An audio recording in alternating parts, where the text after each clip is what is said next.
Estamos a un minuto de iniciar la transmisión de En torno al dinero, el mejor programa informativo y de análisis dedicado a los temas del dinero, la economía, las finanzas y los negocios. Con el apoyo de Lidia Barrón Cortés y Miriam Gutiérrez, Eduardo Torreblanca Jax encabeza este esfuerzo periodístico en televisión. Canal 76 en la plataforma de cable Easy, Canal 168 en Total Play y en las plataformas de YouTube y Facebook, en las que también transmitimos en vivo y directo. En la plataforma gtv.com.mx transmitimos en vivo, así como nuestra página www.entornoaldinero.com.mx, en donde además tenemos el histórico de los programas y de las principales secciones con que contamos. Sean bienvenidas y bienvenidos. Con mucho gusto, iniciamos el trabajo de hoy. ¿Qué tal? ¿Cómo están ustedes? Muy buenos días. Buenos días, ya son las 6 de la mañana en punto, en este miércoles 12 de enero del 2022. Bienvenidos a En torno al dinero, este programa que tiene como propósito ofrecerle a usted la mayor parte de las informaciones realmente necesarias que usted conozca y el análisis, pasándolas por el análisis, por el tamiz del análisis con personas que saben de lo que están hablando. Muy buenos días tengan todos ustedes. Esperamos que ustedes nos puedan acompañar desde este momento, las 6 de la mañana hasta las 8 de la mañana, hora en la que termina o concluye formalmente esta jornada que hemos iniciado para usted con muchísimo gusto, con mucho respeto y con mucho entusiasmo. Buenos días, Miriam. ¿Qué tal, Lalo? Auditorio, muy buenos días. Feliz miércoles. Gracias por acompañarnos como siempre. Es Santoral. El día de hoy vamos a felicitar a los que llevan por nombre Arcadio y Tatiana. Muchas felicidades. Tatiana Cloutier, ¿no? Que se reponga rápidamente del COVID que enfrenta. Arcadio Valenzuela. ¿Te suena? No. Arcadio Valenzuela. ¿Qué otro Arcadio te suena por ahí? Hay uno muy famoso en la literatura universal. No recuerdo. Bueno, ahí se la debemos, muchachos, si son tan amables. A ver, muchachos, por favor.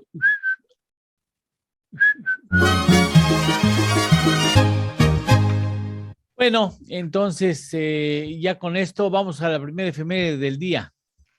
Por supuesto que sí. Un día como hoy, un 12 de enero, pero del año nada más y nada menos que de 1966, en Estados Unidos, se emite por primera vez la serie de televisión Batman con Adam West y Burt Ward, y la serie fue exhibida entre 1966 y 1968 en el canal estadounidense ABC con un total de 120 episodios. Ya más tarde, para 1976, muere en Reino Unido la escritora Agatha Christie. Fue una escritora y dramaturga británica especializada en el género policial y por cuyo trabajo tuvo reconocimiento a nivel internacional. A lo largo de su carrera publicó 66 novelas policíacas, 6 novelas rosas y 14 cuentos bajo el seudónimo de Mary Westmacott, además de incursionar como autora teatral en obras como La ratonera o Testigo de cargo. Bien, muchas gracias, gracias. Bueno, ese sería ver quién de nuestro querido público sabio, nos ayuda a ver qué Arcadio hay famoso en la literatura universal, muy ligado, por supuesto, a la literatura latinoamericana. Estas son las noticias más importantes con las que iniciamos este día miércoles.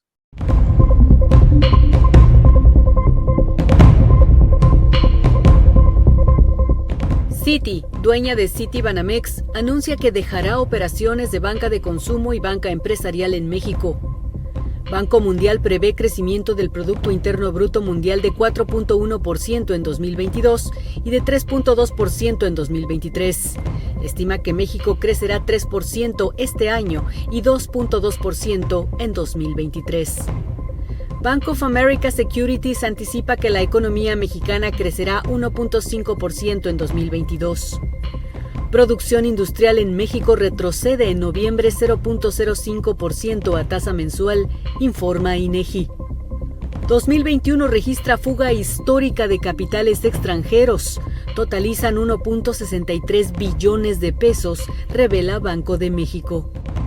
Pemex perforará hasta 11 pozos entre 2022 y 2023 en aguas someras en la asignación 153 Uchuquil frente a las costas de Tabasco.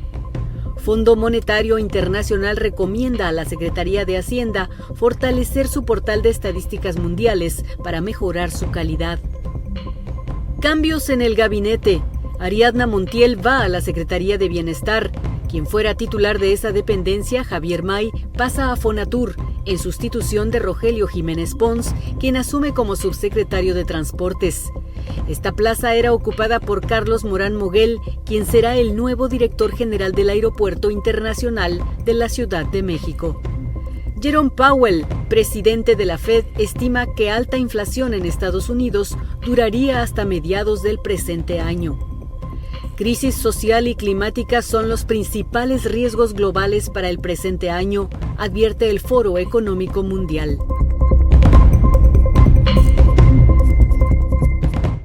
Y vamos a los encabezados de los diarios que circulan a partir de la capital de la República Mexicana con alcance presumiblemente nacional. Leti, ¿cómo estás? Muy buenos días. Muy buenos días. Estos son los encabezados de los diarios que se editan en la Ciudad de México este miércoles 12 de enero. Reforma. Busca Citigroup vender Banamex. Representa el 70% de su negocio en México. El Universal. Saturan el Instituto Mexicano del Seguro Social en busca de pruebas para detectar COVID. Trabajadores necesitan el documento para tramitar su incapacidad. Especialistas señalan que las empresas no pueden obligar a presentar el examen o certificado de vacunación. Excelsior. Citi vende Banamex. Descartan afectación a clientes. Milenio. Omicron toma fuerza y el sistema de salud empieza a saturarse. Reportan ocupación total 19 de 56 hospitales capitalinos y el INER. Tienen CFE, Senado, Fiscalía de Chihuahua e ISSSTE de La Paz múltiples casos de contagios. La jornada. Citibanamex a la venta, pese a sus jugosas ganancias. Al mejor postor, cartera de consumo de empresas, Afore y edificios históricos. El Financiero. Citi venderá Banamex. Apuesta. Ricardo Salinas analiza posible compra. Grupo de control se deshará de activos por $44,000 millones. El Economista. Se vende Citibanamex. Citigroup dejará sus operaciones de consumo y empresarial en México para enfocarse en mercado corporativo. El Heraldo de México. Andrés Manuel López Obrador ajusta piezas en el gabinete. 4 dependencias. El Sol de México. Citi pone a la venta Banamex y negocios. Se deshace del banco que compró en 2001. La Razón de México. México supera máximos de toda la pandemia en casos diarios y activos. Cuarta ola rebasa con creces a las anteriores. Y hasta aquí los encabezados de los diarios que se editan en la Ciudad de México este miércoles. Muchas gracias, gracias. Vamos a dar un recorrido a las temperaturas en las que estamos trabajando. Usted viéndonos, escuchándonos y nosotros trabajando para ustedes con mucho gusto. A ver, por lo pronto, Ernesto, ¿qué me pones en la pantalla? Vamos a la temperatura de Iztacalco. Te toca, Juan. Sí, pero esto está mal, estamos a 7 grados. ¿Sí? Sí, sí. Pues haz de cuenta que estamos a 11. No creo, ¿eh? ¿No? Tengo mucho frío. Sí, se ve que a pesar de la pijama tienes frío. A ver, ¿qué otra temperatura tenemos por ahí? Cuauhtémoc que estamos a 7 centígrados también. 7 centígrados en Cuauhtémoc. Gracias, Leti. En Tlalpan nos va a llevar. Coyoacán, Francisco. Igual en Coyoacán, 7 centígrados. Buenos días, 7 también. Buenos Entonces días. haber descompuesto la máquina. A ver, ¿qué más tenemos? No, pues aquí en Tlalpan No, dice pues que no. 4, pero la verdad No. es que no, mucho menos. Hace muchísimo y menos frío. ahí por ahí en tu zona de residencia hay algunos negocios en donde las actividades son candentes. Así es, así es. Así, entonces 4 grados, híjole, es una temperatura propia para el apapacho, pero bueno, ¿quién más? A ver, ¿qué otro tenemos? Otra temperatura, a la 1, a las 2. ¿Tú, Cocoyoc? Ahí Sí, dice no me la sé. 13. ¿13? Dice Dice, 13, es que no lo sí. estoy viendo. 13 grados, bueno, ya está, no, ya no fuimos 14. Bueno, ¿falta alguna? No, no falta ninguna. Bueno, pues entonces son las temperaturas. Daniel Dorado, el doctor Daniel Dorado en Torreón está a 8 centígrados, Javier Bárcenas a 1 centígrado, que manda a felicitar a la calle Arcadio Henkel.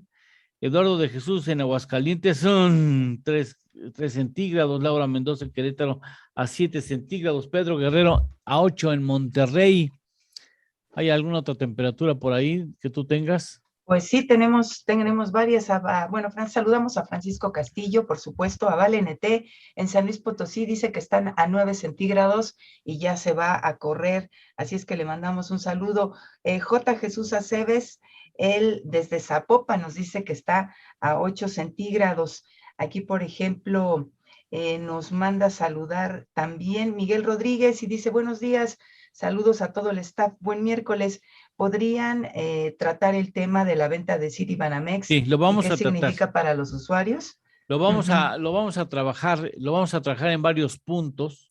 Por supuesto que lo vamos a trabajar en varios puntos. Uno de ellos con Ernesto Fález Santoscoy un poco más adelante, hacia las 6:40 de la mañana aproximadamente, 6:35, 6:40 estará hablando con nosotros Ernesto. Se sale del negocio del menudeo y también del empresarial y se queda con las cuentas grandes. ¿Qué es lo que significa?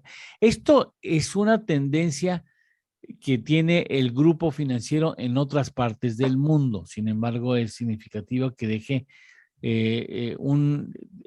tengo entendido que en México tiene la mayor red de sucursales en todo el mundo. La mayor red de sucursales está en México. Yo pienso que tiene también un mensaje por ahí esa salida. También vamos a explicarle cómo tiene usted que cuidarse del Omicron y por supuesto ya llegado la respuesta de Arcadio Buendía. Arcadio Buendía, por supuesto, fundador de Macondo, 100 años de soledad. ¿Cómo no acordarse? Para mí ese libro fue una pesadilla.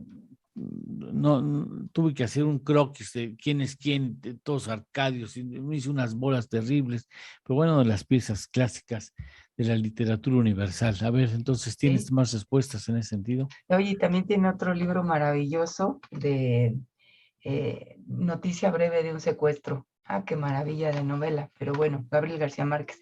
Tenemos a Joaquín, también hay otro Joaquín, fíjate que es escritor y poeta mexicano, nació en el Estado de México, Joaquín Arcadio Pagaza.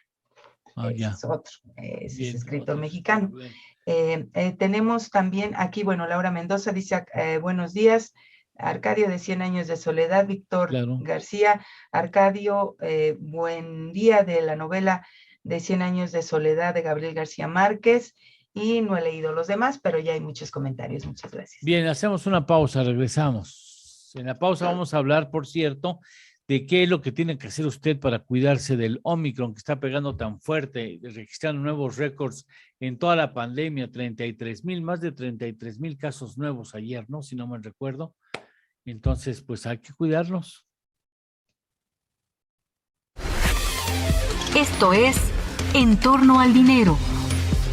Con Eduardo Torreblanca y Miriam Gutiérrez. Hacemos una pequeña pausa y continuamos.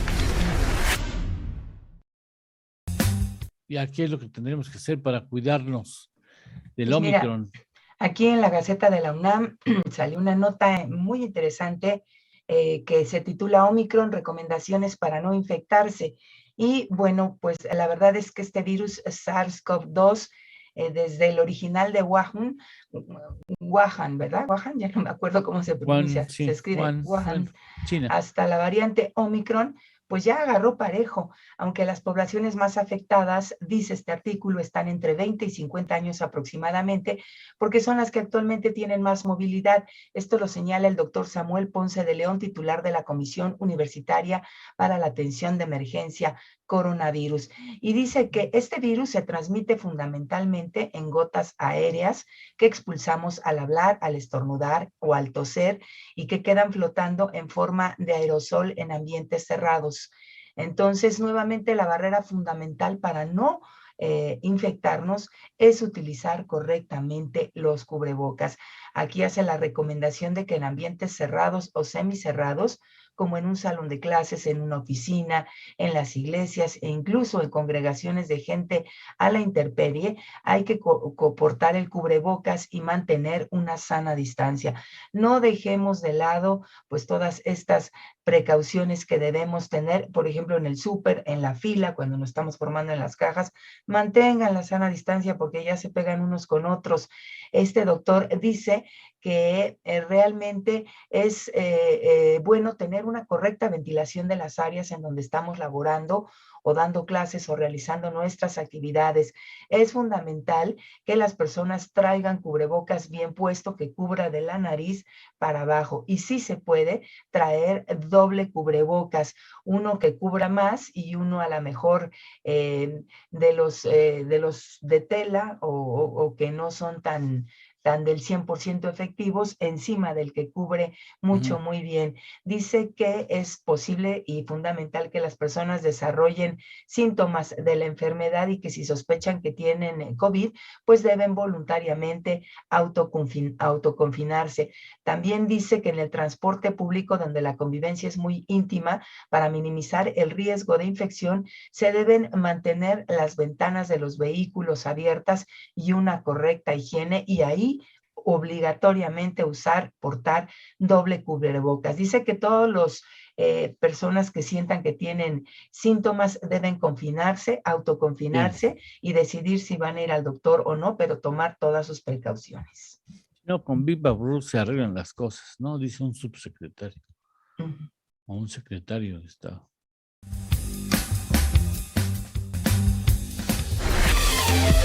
Ya estamos de regreso. Esto es En torno al dinero, con Eduardo Torreblanca Llanes.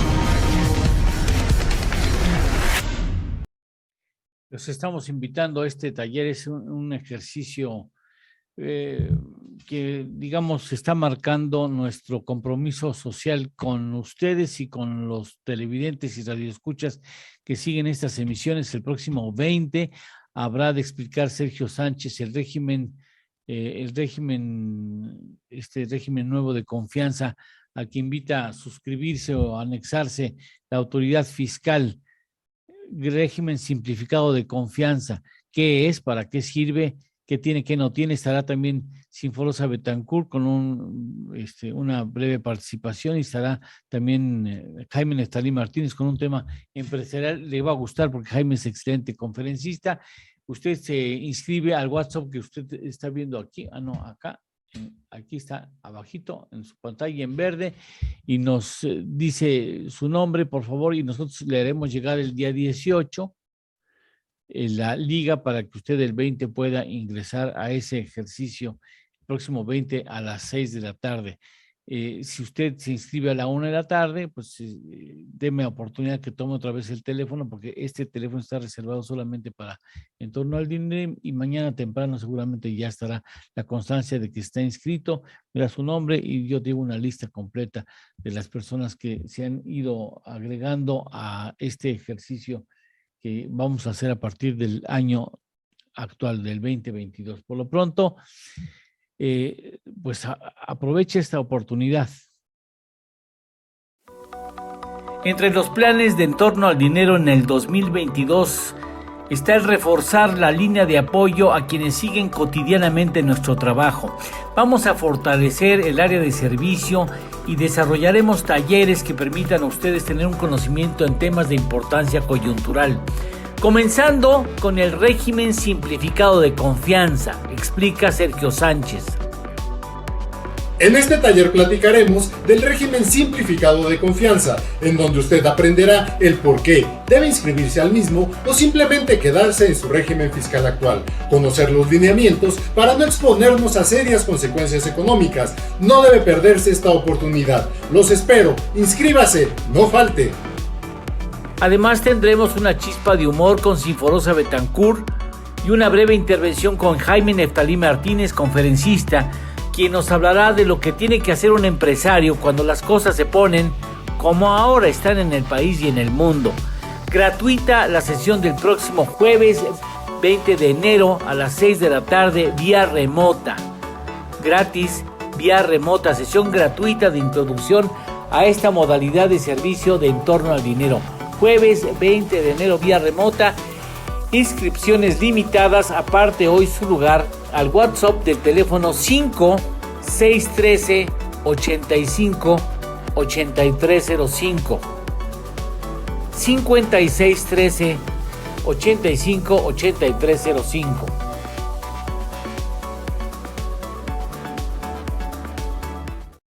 Encabezados financieros, Leti.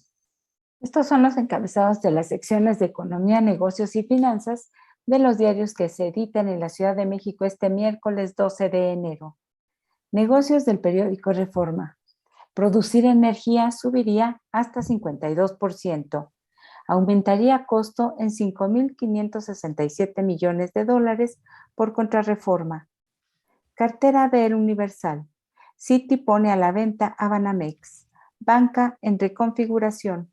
Descartan afectaciones a clientes y empleados. Especialistas opinan que es una estrategia característica de grandes transnacionales. Dinero de Excelsior. Citi termina su aventura con Banamex después de 20 años. Negocios de Milenio. Citigroup venderá Banamex después de 20 años en México. Tarjetas de crédito, acervo cultural, afores, créditos hipotecarios, sucursales y hasta la marca son los activos que ofertará. Mantendrán negocios de banca privada y corporativa, los de mayor valor. Economía del diario La Jornada. Citibanamex en venta. Sus activos suman $44,000 millones. Es parte de una estrategia global, señala Citi. Economía, mercados e indicadores de El Financiero. Citi dejará la banca minorista en México. Venderá a Banamex. Incluye la marca, cartera crediticia, seguros, afore e infraestructura física. Empresas y negocios de El Economista. Gobierno cambia timón de Tren Maya. Llega Javier May Rodríguez a Fonatur. Ajustes en gobierno de la 4T. Mercados de El Heraldo de México. Abandona Citi a Banamex. Ajuste de negocio. Finanzas de El Sol de México. Citi vende todo Banamex, marca, clientes y afore. Se quedan para corporativos. Negocios de La Razón de México. Ponen a la venta a Banamex. Incluye afore, aseguradora, arte, edificios. Banca minorista sale del estadounidense Citi. Y hasta aquí los encabezados de Economía y Finanzas, Lalo. Muchas gracias. Veremos el asunto de la salida de Citi de nuestro país con Ernesto Félix Santoscoy en el siguiente bloque. Por lo pronto, ¿qué dijeron los mercados ayer? Wall Street cerró con ganancias impulsada por las declaraciones de Powell ante el Congreso de Estados Unidos. El promedio industrial Dow Jones subió 0.51% a 36,252.02 unidades. El Standard & Poor's 500 ganó 0.92% y el Nasdaq avanzó 1.41%. Por su parte, la Bolsa Mexicana de Valores y Viva cierran con ganancias. El índice de precios y cotizaciones concluyó las operaciones con una ganancia de 0.43%. El índice FTSE Viva de la Bolsa Institucional de Valores se movió 0.41% hasta 1,095.99 unidades. En cuanto a los petróleos, el West Texas se cotizó en $81.22 el barril con una ganancia de 3.82%. El Brent Mar del Norte ganó 3.52% y se pudo vender en $83.20 por barril, mientras que la mezcla mexicana de exportación ganó 2.77% y se cotizó en $75.76 el barril. En las divisas, el dólar se cotizó en 20.40 pesos y el euro en 23.11 pesos, todo esto con datos del Banco de México. Bien, muchas gracias. Bueno, tenemos saludos, Francisco. Claro que sí, saludamos hoy con gusto a Roberto Mejía. Él nos ve desde la Jusco, aquí en la Ciudad de México, y nos dice que amanece con 1 grado centígrado. Wow. 1 centígrado. 1 centígrado. Y también saludamos con gusto a Eduardo de Jesús, que nos saluda aquí en el canal de YouTube. Los calientes. Y dice que nos desea un éxito este día miércoles para todos. Y Alberto Pascual, que nos dice que nos ve desde Cuautitlán Izcalli a 7 grados aquí en la Ciudad de México. José Luis Chávez dice que está a ver, déjame ver, dice que está a 5 centígrados en la delegación Miguel Hidalgo. Bueno, muchas gracias. Hacemos una pausa y regresando de la pausa tenemos a Sergio Sánchez que nos va a decir los contribuyentes que sí pueden inscribirse al Recico. Esto es En torno al dinero. Con Eduardo Torreblanca y Miriam Gutiérrez. Hacemos una pequeña pausa y continuamos. ¿Qué contribuyentes pueden ser? Bueno, ahora vamos a hablar de Templo Mayor, ¿no, Miriam? Así es, en el periódico Reforma dice Templo Mayor, ay caray, ¿qué pasó de agosto para acá? El cambio tan drástico de opinión. Hace apenas 5 meses, la CEO de Citigroup se reunió con Andrés Manuel López Obrador en Palacio Nacional y todo eran risas y rosas, es lo que dice Templo Mayor. Aquel día dijo que México era un país de oportunidades gracias a su estabilidad económica, política y social. Y 3 doritos después, la misma frase, Fraser anuncia que Citigroup, que es la CEO de Citigroup, que se va del país y pone a la venta Banamex desde las 1,300 sucursales hasta su importante colección de arte, pasando por su propia Afore y los 12.5 millones de clientes. Dice Templo Mayor, vaya, hasta las plumas venden.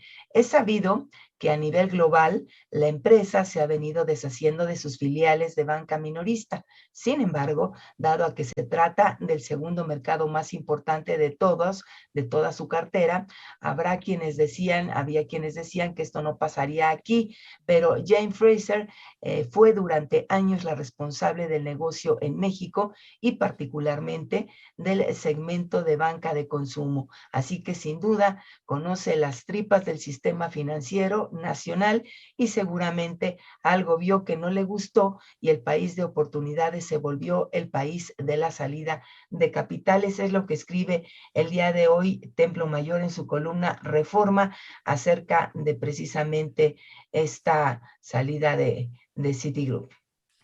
Bien, pues vamos a ver, este asunto lo tenemos que analizar con calma con Ernesto Farrell un poco más adelante.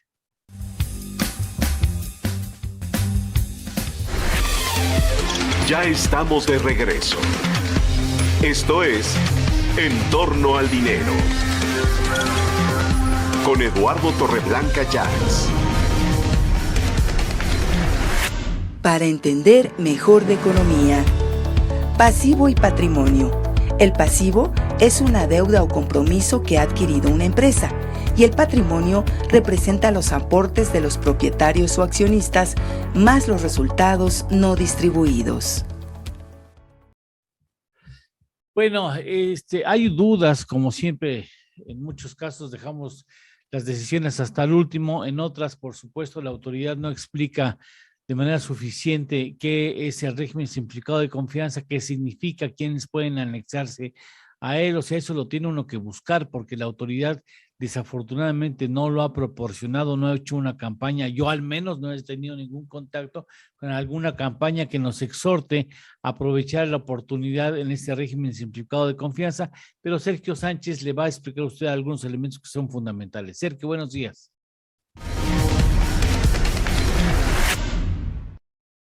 Muy buenos días, público televidente. El pasado día 6 de enero, el Servicio de Administración Tributaria, por regla de resolución miscelánea, dispuso que era la fecha límite para que sus sistemas actualizaran las obligaciones fiscales de los contribuyentes, personas físicas y morales que pasaran a Recico, por lo que le invito a revisar su constancia de situación fiscal y con base en eso decidir si presenta o no aviso de actualización. Pero antes, conozca qué contribuyentes sí pueden inscribirse en el régimen simplificado de confianza. En primer lugar, debo mencionar que es un régimen fiscal opcional para las personas físicas que tributan como actividad empresarial, incluidas las agrícolas, ganaderas, pesqueras y silvícolas, así como las que desarrollan actividades profesionales u otorguen el uso o goce temporal de bienes o arrendamiento. También podrán elegir por este régimen fiscal los que sean socios, accionistas o integrantes de las personas morales con fines no lucrativos, siempre que no perciban de estas el remanente distribuible o lo que podemos conocer como utilidades, así como los que sean socios, accionistas o integrantes de las instituciones o sociedades civiles constituidas únicamente con el objeto de administrar fondos o cajas de ahorro, aun cuando reciban intereses de dichas personas morales. Además, los que sean socios, accionistas o integrantes de sociedades cooperativas de ahorro y préstamo a que se refiere la ley, para regular las actividades de las sociedades cooperativas de ahorro y préstamo, aun cuando reciban intereses de dichas personas morales. Y los que sean socios de sociedades cooperativas de producción integradas únicamente por personas físicas dedicadas exclusivamente a actividades ganaderas, agrícolas, silvícolas y pesqueras, siempre que dichos socios cumplan por cuenta propia con sus obligaciones fiscales. Muchas gracias, Sergio. Estará Sergio el próximo día 20 explicando más al detalle este régimen simplificado de confianza, cómo se adhiere uno a él, qué beneficios tiene, qué limitaciones tiene, para que usted esté debidamente enterado. Por lo pronto, ¿qué dicen los columnistas en materia financiera, Leti? Iniciamos con Mari Carmen Cortés. En su columna Desde el piso de remates, que se publica en Excelsior, comenta que la gran sorpresa del día fue el anuncio que primero se difundió en Estados Unidos y después se confirmó en México. Citi quiere salirse de sus negocios de banca de consumo y banca empresarial de Citibanamex y concentrarse solo en clientes institucionales. Mari Carmen dice que es en verdad lamentable porque estamos hablando del banco más longevo del país, que inició operaciones el 2 de junio de 1884 y uno de los más grandes porque tiene 21 millones de clientes y está botando la toalla 20 años después de que compró Banamex en 2001, pagando 12.500 millones de dólares. Dice que no hay todavía comprador, pero se venderá como un todo y se abre la oportunidad de que Banamex regrese a manos mexicanas. Un comprador lógico sería Carlos Slim, si la COFECE se lo permite, y otra, el difícil regreso de los accionistas del llamado Grupo de Control, encabezados por Roberto Hernández y Alfredo Harp Elú. Y Enrique Quintana, en su columna Coordenadas, que se publica en El Financiero, se pregunta cuánto tiempo durará esta ola de contagios que está produciendo la variante Omicron. Dice que como en muchos temas vinculados con la pandemia, no tenemos certeza plena, pero los casos de Sudáfrica y Reino Unido pueden usarse como referencia. De acuerdo con las estadísticas oficiales, tras poco más de 3 semanas de alza sin freno, empezó el retroceso de los contagios. Quintana apunta que todos los indicios nos muestran que tendremos aún varias semanas complicadas, pero también nos señalan que por lo pronto pareciera que en el segundo trimestre de este año podríamos pensar en que esta ola haya quedado atrás en la mayor parte de las naciones en las que estalló. Y hasta aquí esta primera parte de las columnas, Lalo. A ver, ¿quién es el columnista, el compañero que se refirió a Banamex como el primer banco en México? Es Mari Carmen Cortés. ¿Cómo dice? Dice que estamos hablando del banco más longevo del país. Inició operaciones. Fíjate qué raro que se le fue a Mari Carmen. El más longevo en el país es el Banco de Londres y México.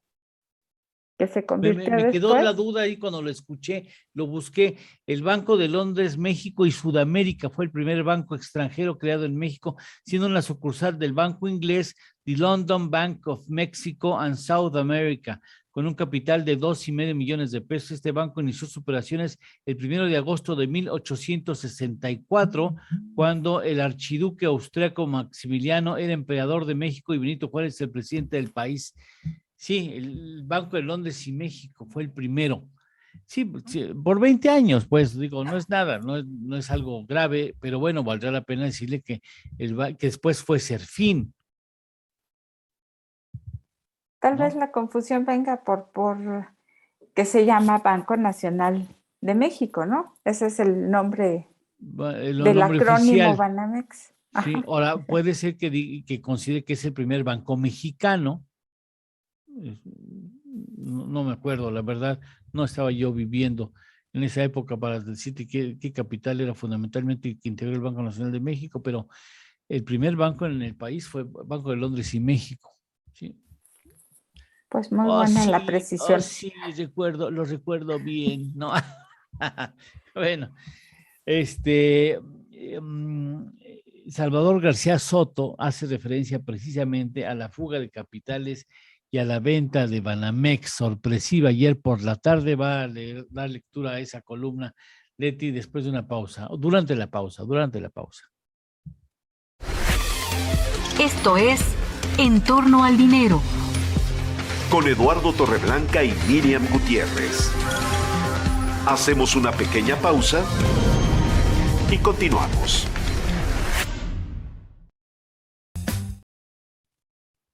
A ver, Leti, ¿cómo está ese asunto de Salvador García Soto? En su columna Serpientes y Escaleras que publica en El Universal escribe: el de ayer fue un martes negro para México en términos económicos.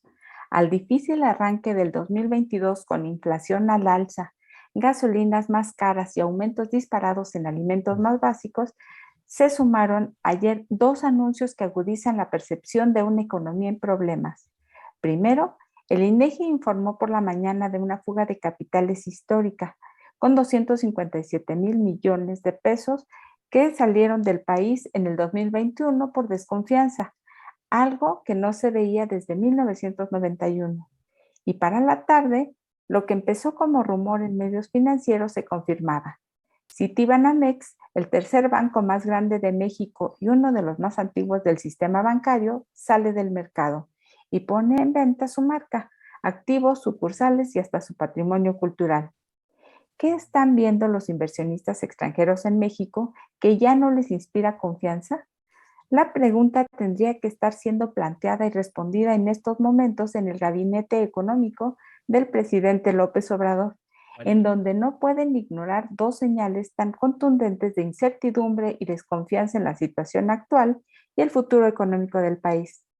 Lo más preocupante, escribe García Soto, es que en ninguno de esos anuncios, al menos hasta ayer, figuraba la opinión del secretario de Hacienda, Rogelio Ramírez de la O. Y señala más adelante, fuera de esporádicas apariciones, el secretario Ramírez de la O ha aparecido más bien ausente en el escenario público. Incluso entre algunos miembros del gabinete se habla de un vacío en el área económica y se cuestiona que tras la salida de Alfonso Romo de la oficina de la presidencia desde diciembre de 2020, nadie ha asumido el papel de interlocutor entre el gobierno y los empresarios, algo que tampoco se ha notado en los 7 meses del actual titular de Hacienda. Si bien este ha sido un gobierno que ha mantenido hasta ahora la disciplina y la estabilidad en las finanzas públicas, también es cierto que la economía no ha sido con mucho la mayor fortaleza de esta administración. La primera mitad de este sexenio pasará a la historia por sus malos indicadores económicos, desde la caída más profunda en la inversión pública hasta la peor crisis económica del último siglo, sin dejar de mencionar la disminución en la recaudación fiscal, que cayó 89.9 mil millones de pesos en 2020 y no se ha recuperado del todo hasta el cierre de 2021.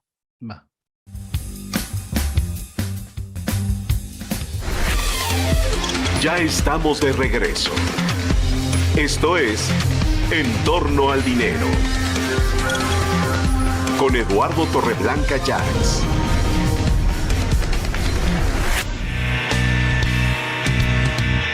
En torno al dinero.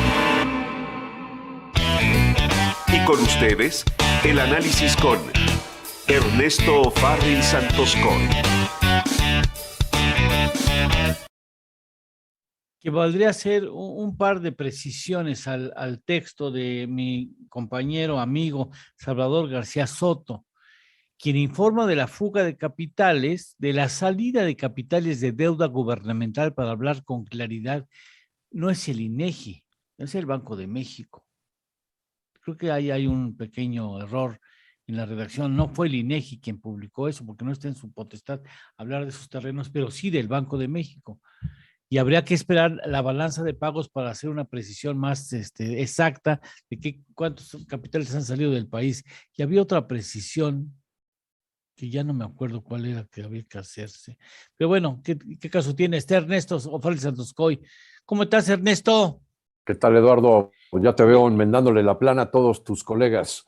No, puta, no me la acabo después. No, simplemente hago una pequeña precisión de que el primer banco en México fue Londres y México. Así es, fue el Banco Londres de México y Sudamérica, que después se convirtió en Serfín y que hoy es Santander. Sí, exactamente. ¿Te acuerdas el? Sí, ¿qué pasa? Sí, ¡Ay, qué maravilloso! ¿No? Qué maravilloso. Bueno, mi primera chamba fue precisamente en el año 77 en el área de análisis. Eras un chamaco parecido a Garcés. No tenía ni bigote. ¿No tenías bigote en ese entonces? No. Oye, y otra, ¿verdad que no es el INEGI quien informó de la fuga de la capitales del Banco de México? ¿No? Es una estadística que sale del banco tradicional, periódicamente, o sea, cíclicamente. En la página de Banco de México. La tenencia de valores gubernamentales en manos de residentes del exterior. Y mire, nosotros venimos hablando de este asunto por la alerta de Ernesto O'Farrill Santoscoy desde el año pasado. Estamos hablando de cuánto capital ha salido. ¿Te acuerdas?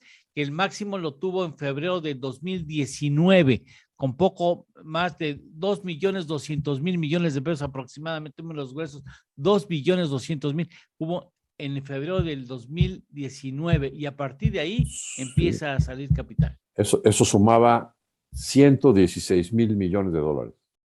116.000 millones de dólares. Y hoy hay 80.000 millones de dólares.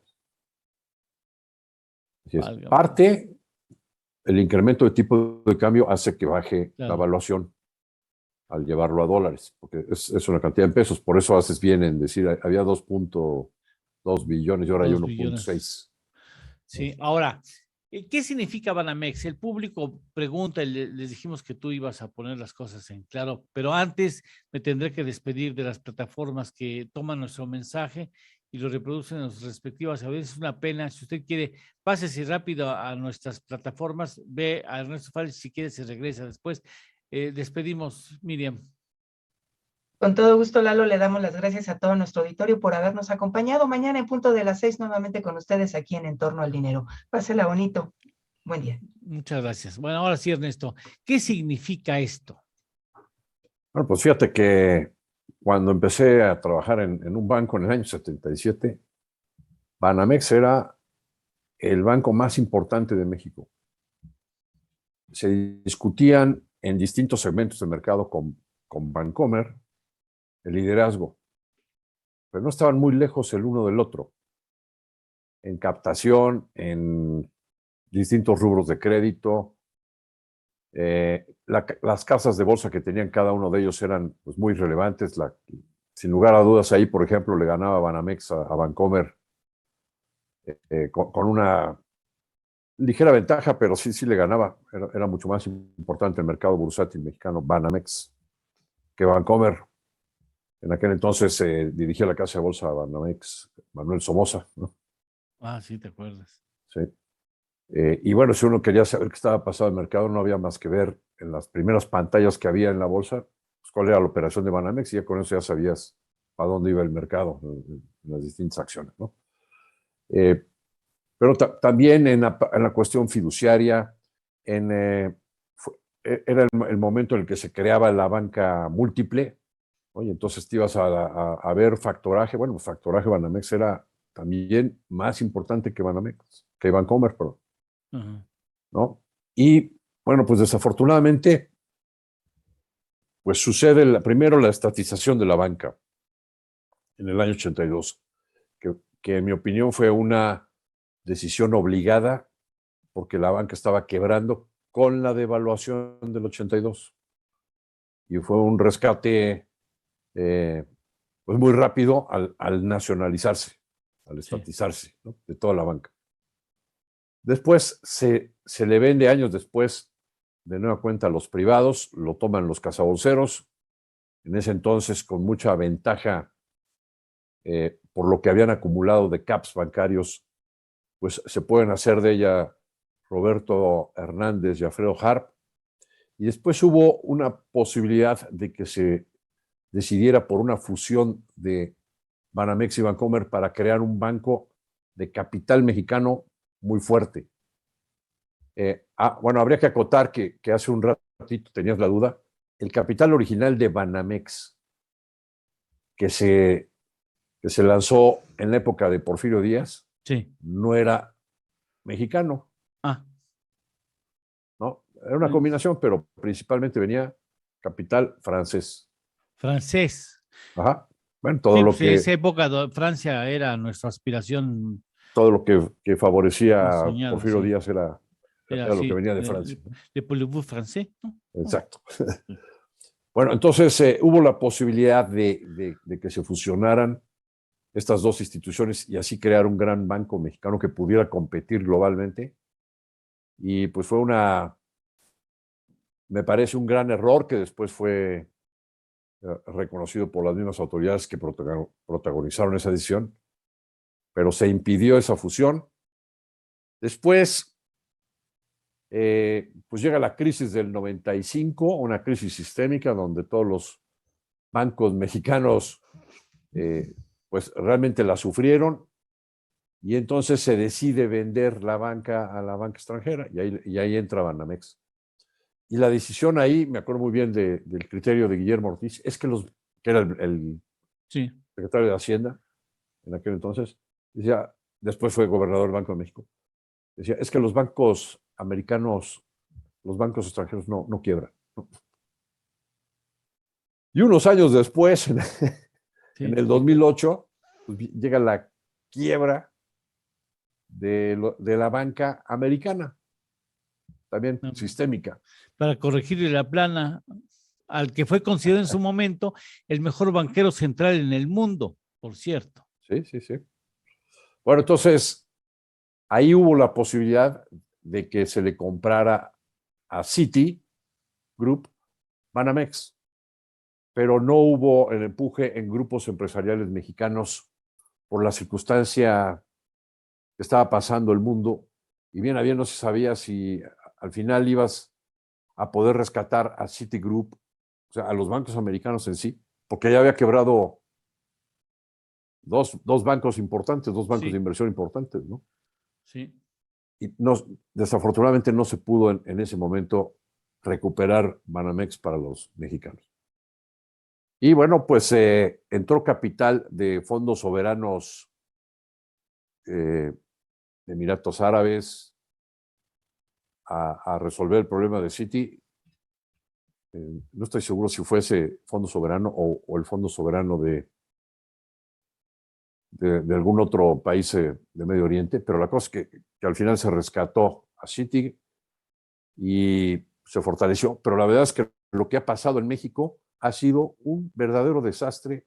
Sí. Si tú platicas con funcionarios de Banamex, te dicen es que la destrucción de valor que hizo la administración de Citi no tiene nombre, no tiene calificativo de plano, ¿no? Y pues se han dedicado a perder y perder y perder y perder participación de mercado en todo. Fíjate que, agrego, era, como tú bien señalas, era un duelo cerradísimo entre Bancomer y Banamex. Yes. Y después yo creo, y con todo respeto lo digo, que en paz descanse Manuel Medina Mora, quienes están en el argot financiero saben que le dicen el 5M y no voy a explicar por qué. Cuando Manuel Medina Mora toma las riendas viene un problemón ahí con Petróleos Mexicanos, un préstamo por ahí que le concedió a Pemex, si no mal recuerdo, y eso fue lo que acabó catapultando, lo que acabó, digamos, enterrando parte importante del prestigio y del liderazgo de Banamex. Pero no nada más es esa operación de crédito, que en realidad les hicieron un fraude, ¿no? Les mandaron documentos falsos de contratos que no existían. Sí falló ahí el due diligence, ¿no? Pero es estar perdiendo participación de mercado en todo y no hacer nada. ¿Por qué? Pues porque sí estaba viendo otras cosas en Estados Unidos particularmente, ¿no? Resolver su problema más que atender las más que atender lo que estaba pasando en México. Entonces se fue rezagando la participación de mercado de distintos rubros de Banamex en el sistema financiero.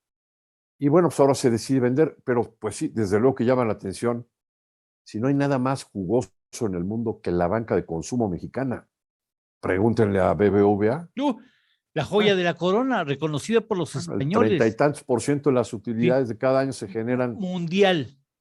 Se genera en México. 33% de la ganancia mundial se genera en México. Pregúntenle a Santander. También. Lo mismo. Sí. La banca de consumo trae en México unos márgenes, ¿no? Sí. Impresionantes. Entonces es muy preciado. Entonces, ¿por qué Citigroup decide vender Banamex en México? ¿Tiene algo que ver con el régimen? ¿Tendrá algo que ver con que no se ve bien México? Esa es la pregunta que nos hacemos todos. Un grupo importante norteamericano, también de origen norteamericano, recién el año pasado decidió encargarle, si no mal recuerdo, no me acuerdo si al BBVA o a Citi, su corresponsable, quedó como corresponsable del banco de inversión. Bueno, Banamex hizo otra operación hace poco. Le cedió todo lo que son asset management, fondos, sociedades de inversión, a BlackRock. O sea, ya iba para allá, ¿no? O sea, ya iba en esa tendencia. Sí. BlackRock es ahora quien maneja esos fondos. Bueno, ahora, ¿quiénes podrían comprar el banco? Ya se apuntó Salinas Pliego, no sé si le alcance. Bueno, tampoco le alcanzaba para comprar TV Azteca y pues se puede hacer con operaciones apalancadas. Una operación ahí. Sí tiene el tamaño como para aventarse el tiro, sí. Carlos Slim también, desde luego. Y pues también se ve Banorte, ¿no? Como los mexicanos. Pero también hay muchos extranjeros que podrían entrar. Itaú es un banco, es el Bancomer de Brasil. Y ese mercado es mucho más grande que el de México. Itaú podría ser un tirador para Banamex. De los bancos americanos, pues también podría haber otros. América. Sí, podría haber otros interesados. Bancos más con vocación de menudeo que de mayoreo, ¿no? Es la joya de la corona, el menudeo en México. La banca es muy fuerte. Entonces tienes ahí una infraestructura de instalación de sucursales que, bueno, pues sí tiene un valor importante y sí tiene un atractivo, aunque sabemos que a la larga pues ya viene la cuestión fintech y pues ya las sucursales no van a servir. Por eso se critica el proyecto del presidente del Banco del Bienestar. ¿Para qué quieres 2,000 sucursales? Pues sí, las conviertes en Oxxo después. No.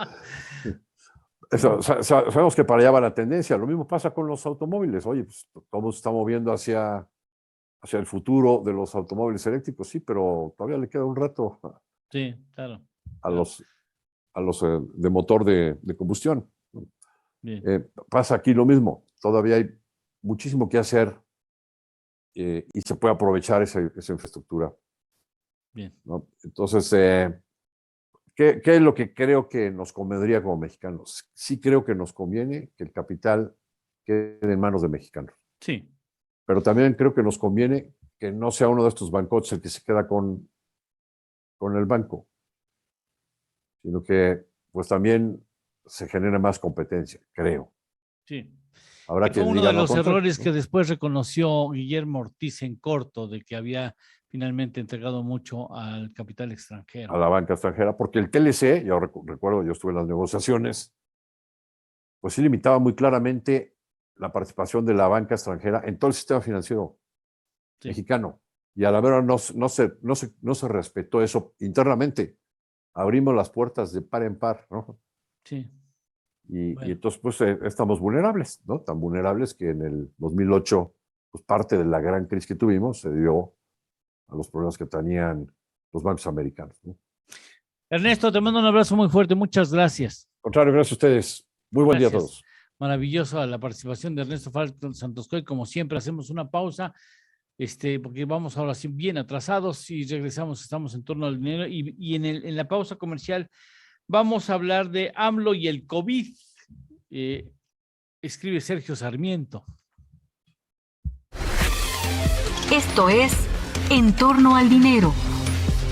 Con Eduardo Torreblanca y Miriam Gutiérrez. Hacemos una pequeña pausa y continuamos.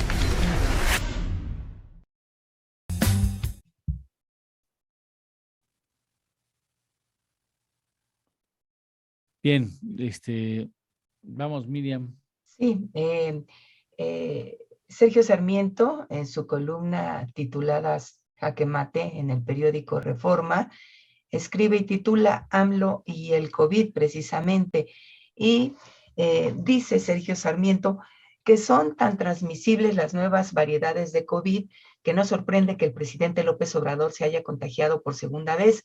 Lo imprudente, dice, es que después de haber tenido contacto con Tatiana Cloutier, que dio positivo y pese a que él mismo tenía síntomas, dio su conferencia de prensa el 10 de enero sin mascarilla.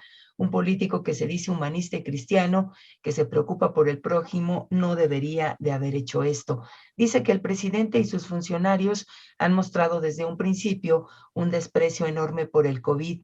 Dice que el 31 de enero del 2020, exactamente el año pasado, cuando los epidemiólogos advertían sobre los enormes riesgos de la enfermedad, el presidente Andrés Manuel López Obrador declaraba que no debería haber alarmas, que se pensaba que no era tan dañino, tan fatal este virus llamado coronavirus.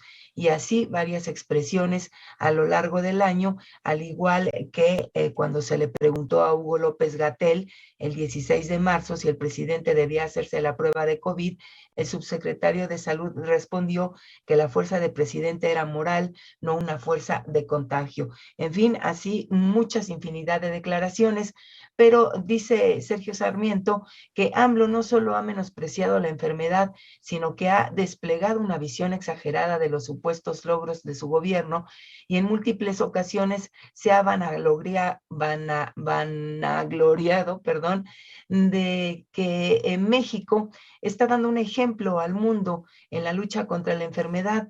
Una y otra vez han declarado que su gobierno ha domado a la pandemia, pese a que las cifras muestran que México es uno de los países con peor desempeño contra esta pandemia. Ya hay más de 300,000 muertes oficiales por COVID y un total de 646,000 muertes excedentes sobre las cifras habituales. Es algo de lo que publica el día de hoy Sergio Sarmiento en su columna del periódico Reforma, y dice también que el presidente se mantiene optimista. Ayer dijo que hay que echarse hacia adelante y tenemos como protección al creador, a la ciencia y además a las ganas de vivir para lograr la transformación de México. Esto debido a su contagio, a su enfermedad, que salió mostrando la temperatura, salió mostrando su oxigenación, etcétera, y dice que si realmente se cree en la ciencia y se preocupa por los demás, dice Sergio Sarmiento, debe vacunar a los menores, mejorar el tratamiento a los hospitalizados también.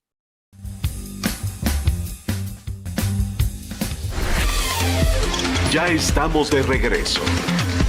Esto es En torno al dinero. Con Eduardo Torreblanca Llanes. Alejandro Romero, muchas gracias. Dice, hola Lalo, efectivamente el Banco de Londres y México fue el primer banco que operó en México e incluso fue también quien operó el primer almacén general de depósito en México y lo instaló en el puerto de Veracruz, en donde los comerciantes depositaban sus mercancías, obtenían certificados de depósito sobre ellas y salían a vender a los comerciantes locales y les entregaban dichos certificados a los compradores, y estos ya recogían las mercancías de las bodegas del puerto de dicha almacenadora. Nació el 2 de junio de 1864 el Banco Nacional de México, con la fusión del Banco Mercantil Mexicano y del Banco Nacional Mexicano. Más de un siglo después, en agosto del 2001, surgió el Grupo Financiero Banamex como resultado de la venta del Grupo Financiero Banamex Accival al Grupo Financiero Citigroup. Y después dice, también Serfín tenía su Banco Premier, que era Banco Azteca. Te mando un abrazo y espero que te cuides mucho.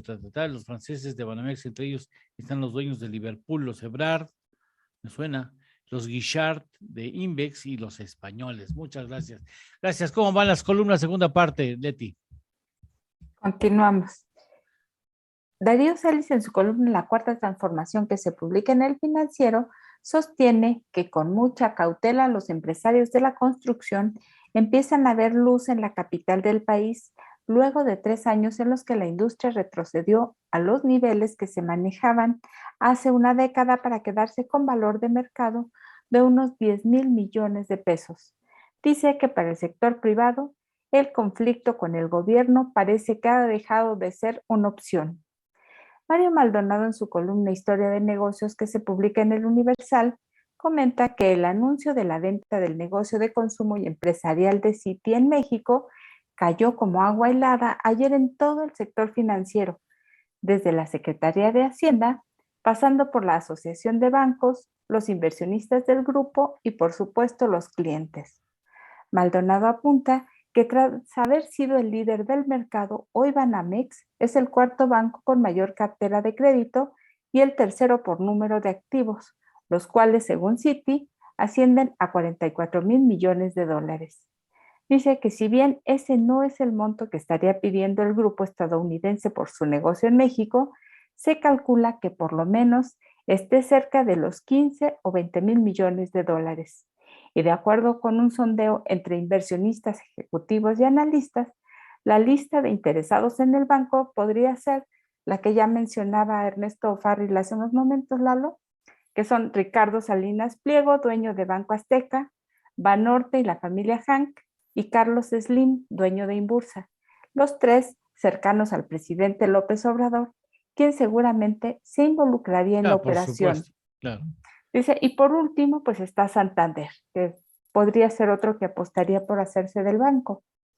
Y Alberto Aguilar, en su columna Nombres, Nombres y Nombres, que se publica en El Sol de México, refiere que el anuncio que hizo ayer Citi en cuanto a desprenderse de su negocio de banca de consumo y empresarial en México, básicamente el corazón de Banamex, no llega en el mejor momento dada la coyuntura que atraviesa nuestro país. Dice que aunque en el comunicado la directora ejecutiva de la institución se refiere a una determinación estratégica, algunos expertos no descartan que el anuncio se signifique como otra mala señal, fruto de una posible evaluación de riesgos de dicha firma. No es improbable, aunque Citi ya había anunciado su salida de otros mercados de Asia y Europa, por lo que el de México, por mucho el más grande de ese paquete, encaja en la reorientación de sus baterías hacia otros segmentos para darle mayor rentabilidad a sus acciones. Y esto es lo que comentan hoy los columnistas financieros, Lalo. Muchas gracias, Leti. Gracias. Después de una pausa tendremos la tercera parte de la charla que sostuvimos con Viridiana Ríos, la doctora Viridiana Ríos, una mujer, a mí me parece muy inteligente, por ahí ya llegaron algunas críticas a su punto de vista, pero trata un asunto que no es por mucho menor y me parece que es clave, fundamental, incluso previo al ataque a la pobreza tendrá que definirse un nuevo modelo de distribución del ingreso en el país, si no, los pobres van a ser un poco menos pobres, pero siempre serán pobres. Regresando a la pausa, directamente vamos con Viridiana Ríos y durante la pausa comercial vamos a hablar de lo que dice Arsenal, en Arsenal Garfias, mi querido Garfias, donde habla de los 37 cambios que lleva la actual administración, muy estable. Esto es En torno al dinero. Con Eduardo Torreblanca y Miriam Gutiérrez. Hacemos una pequeña pausa y continuamos.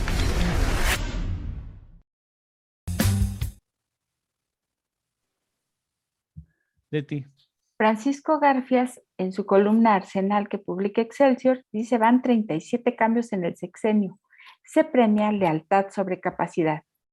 De todos los cambios en el gabinete que anunció ayer el presidente López Obrador, destaca uno que provocó reacciones en redes sociales, el de Ariadna Montiel como titular de la Secretaría de Bienestar. A Montiel, quien tiene estudios de arquitectura, se le ha identificado como operadora del famoso Señor de las Ligas, el mismo que hace años apareció en los videos de Carlos Ahumada metiendo fajos de billetes en un portafolios. Alguna vez, Ariadna habló públicamente del tema. En una entrevista publicada por El Sol de México el 4 de abril de 2019, la hoy flamante titular de Bienestar dijo ya no tener comunicación con Bejarano. Es parte de mi historia y de mi pasado, subrayó, aunque reconoció lo mucho que aprendió cuando estuvo cerca del famoso y controvertido profesor. A Montiel se le reprocha también haber participado en la desaparición de las estancias infantiles. Kenia López, vicecoordinadora del PAN en el Senado, dice que a Montiel le dieron un premio por haber colaborado en esa destrucción. El presidente la nombró en lugar del tabasqueño Javier May, quien pasa a ser director general de Fonatur. Este hombre, sin estudios universitarios pero cercano a López Obrador, quedará a cargo de una de las obras prioritarias de la 4T, el Tren Maya. En Bienestar deja un saldo negativo, casi 4 millones de pobres más en el país, según cuentas del INEGI. No se le conoce experiencia alguna en materia de turismo. Bien. Y hasta aquí lo que comenta Garfias esta mañana. Muchas gracias, Leti.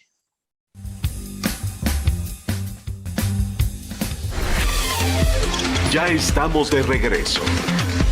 Esto es En torno al dinero. Con Eduardo Torreblanca Llanes. ¿Cuál fue la parte más difícil de su producción? La investigación detrás. Fíjate que no es normal, es un libro académico disfrazado. Le llamo disfrazado porque en realidad yo traté de que No es normal fuera muy fácil de leer, muy ameno. Incluye historias desde Shakira hasta Ricardo Salinas Pliego en Twitter. Como tiene muchas historias muy ricas y muy chistosas, ¿no? Pero en realidad yo traté a este libro y la escritura de este libro como si fuera un estudio académico. Cada capítulo tiene su amplia bibliografía académica que lo acompaña, tiene bases de datos replicables que están disponibles online para quien quiera hacer los ejercicios por su parte, y además fue compartido con expertos en cada uno de los temas en una suerte de revisión por pares, que sería lo que tú harías típicamente con un libro académico, ¿no? Yo al final del día mi profesión es ser académica y entonces así lo traté. Y esa producción requiere mucha atención, mucho tiempo, y pues es una forma de construcción del conocimiento que requiere mucha delicadeza y mucha paciencia, ¿no? ¿Cuántas veces fue una pesadilla? Se volvió una pesadilla. Sí, yo creo que hasta perdí cabello porque llegó un momento en que dije, ya, ¿por qué? Porque además, ¿sabes qué, Eduardo? El libro más fácil de escribir en México es un libro que hable mal de López Obrador o que hable bien de López Obrador. Esos libros son facilísimos de escribir. Y se venden rápido. Y se venden un buen y rápido y todo, ¿no? En este país tan polarizado, ¿no? Pero yo quería que mi libro no fuera un libro de políticos, sino que fuera un libro de política pública. Es decir, independientemente de quién nos gobierna, qué es lo que no está funcionando en México, que además no es de hoy, que lleva sin funcionar décadas, ¿no? Entonces, en mi libro yo menciono a López Obrador, me parece que una vez, creo que una vez también a Calderón o 2 veces, no me acuerdo, pero no es un libro de políticos, es un libro de las reglas del juego, de qué es, cómo se hacen negocios en México, cómo se pagan impuestos y cómo se trabaja. ¿Qué quieres provocar en el lector? Optimismo, esperanza, organización. Fíjate que a veces mis lectores, ¿no? Correcto, intento que todos los capítulos terminen al menos con un bosquejo de ciertas propuestas específicas de cuáles son las reglas que debemos cambiar y quién debe hacerlo, ¿no? Y de esa forma, pues yo lo que trato de hacer un llamado es a la creación de una nueva ciudadanía. Una ciudadanía que, como te comentaba, esté organizada con una agenda muy concreta de ampliar la oportunidad y de arrebatarle los privilegios a las personas que han heredado el poder desde hace muchas décadas. Yo decía que el periodismo es una profesión padrísima porque te permite tener contacto con todo. Y cuando ves la pobreza, o sea, la pobreza, no en la Ciudad de México, México. La pobreza, que te vas a Oaxaca, que te vas a Chiapas, pues, todos los estados tienen pobreza, pero cuando te vas a la pobreza, tú dices, no, es que no puede ser, o sea, no puede ser. No hay forma de evadir la indignación de que estas cosas estén sucediendo en México. O sea, es nada más el único privilegio que debes tener para indignarte es tener un 10% de madre, para que digas, es que no es posible. Tenemos que cambiar esto, tenemos que luchar porque esto no siga siendo así. Así es, y va mucho más allá de la pobreza, que es una de las premisas que yo tengo en No es normal. No es nada más que en México haya mucha pobreza, sino que todos, tú, yo, las clases medias, todos tenemos menos de lo que debiéramos tener. Mira, México, por ejemplo, el 21% de las personas que tienen licenciatura viven con un ingreso tan bajo que no pueden ser clasificados como clase media. Cada año creamos 29,000 empresarios precarios, es decir, empresarios que tienen sus propios negocios y que aún así no logran terminar la quincena si tienen un dependiente económico. O sea, esta es una situación generalizada. A veces pensamos, es que la pobreza, bueno, sí, esa es, digamos que su acepción más extrema. Pero en realidad la precariedad se vive incluso dentro de las mismas clases medias. ¿Y quiénes tendremos que hacer ese cambio? Pues yo diría que todos, porque yo de hecho, digamos que No es normal, es una agenda en realidad de politización del ciudadano, ¿no? En donde dejemos de hablar justo de políticos y empecemos a hablar de las políticas. Y demandemos a nuestros políticos que implementen estas políticas. Sabes que la clase media se despolitizó mucho después de la democratización electoral del 2000. En los 60, pues tú lo conoces perfecto, tu auditorio, en los 60, en los 70, la clase media era politizada, fue el movimiento del 68, estaban en las calles. Con la transición del año 2000, las clases medias como que sintieron que ya se había logrado un proceso democratizador, aceptaron al INE pues como el paladín de la justicia electoral y con ello pues creímos que ya se había acabado, ¿no?, esta lucha, y en realidad no. En realidad yo creo que a México le falta mucho para ser una democracia plena, porque le falta esa politización de las clases medias, en donde las clases medias realmente demanden una agenda para hacerlas crecer, ¿no? Porque tenemos una clase media que es 58% inferior de lo que debiera ser en México.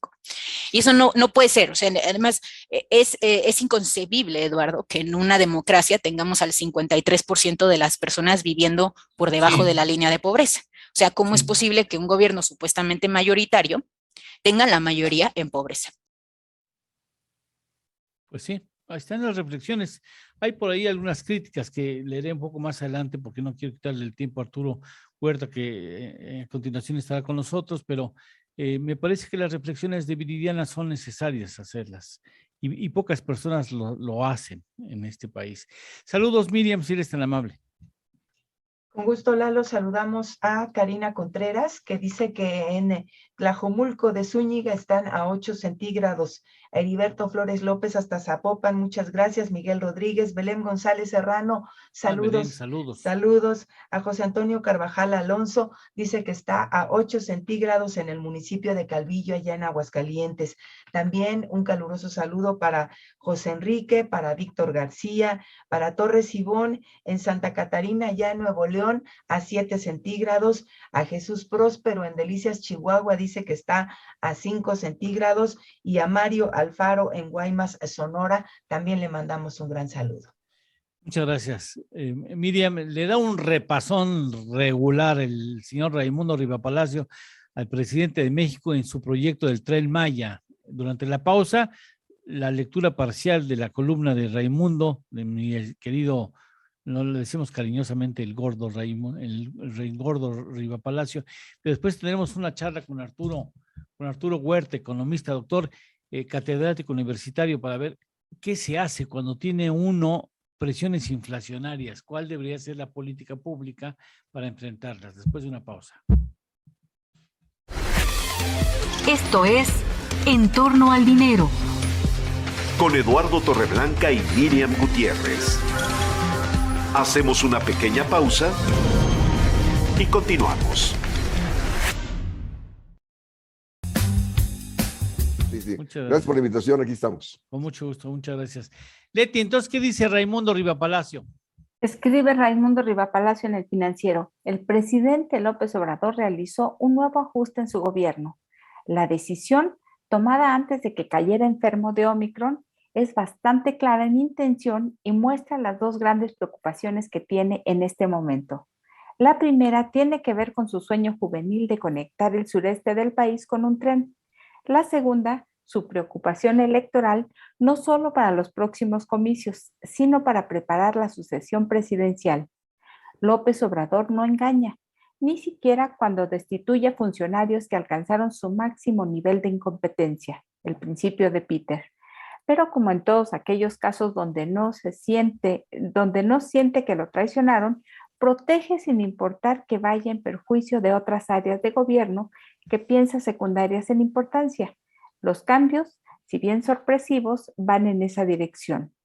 Lo más relevante, por lo que significa para él, aunque menor en nivel jerárquico, es el reacomodo que hizo para rescatar la obra del Tren Maya, cuya programación para que se entregue y empiece a funcionar a finales del próximo año está en riesgo.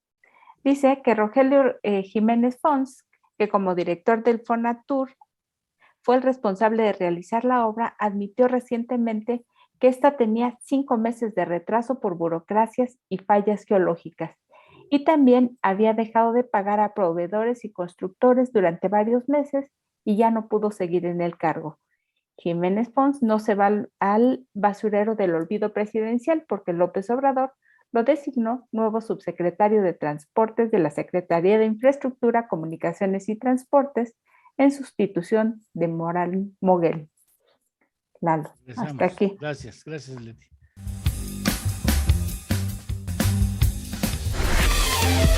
Ya estamos de regreso. Esto es En torno al dinero. Con Eduardo Torreblanca Llanes. Arturo, bienvenido. Gracias. Esta es tu casa. Gracias. Al contrario, Eduardo, muchas gracias. Buenos días.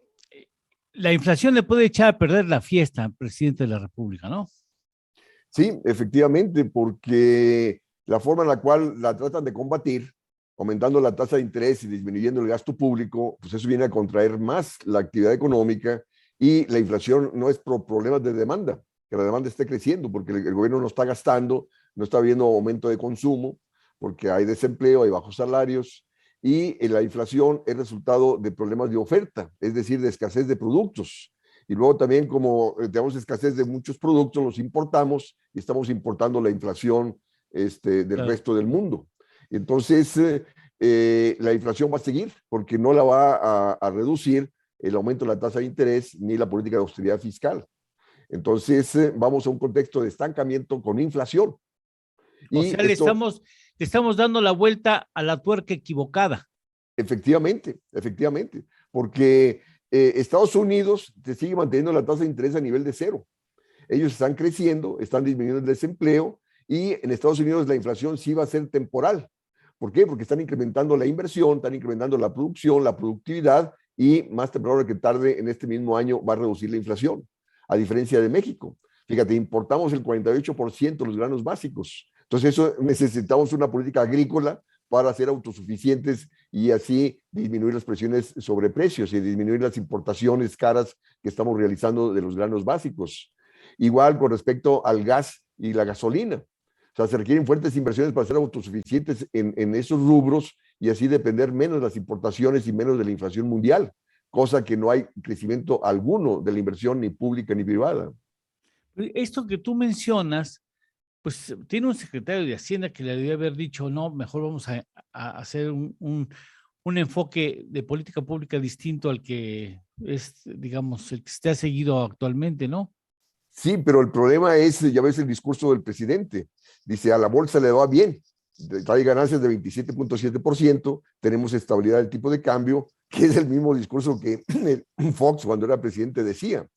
Que el país estaba bien porque le iba bien a la bolsa y porque teníamos un peso fuerte. Entonces, ¿para quién se gobierna? Se gobierna para el sector financiero, que gana lo que quiere.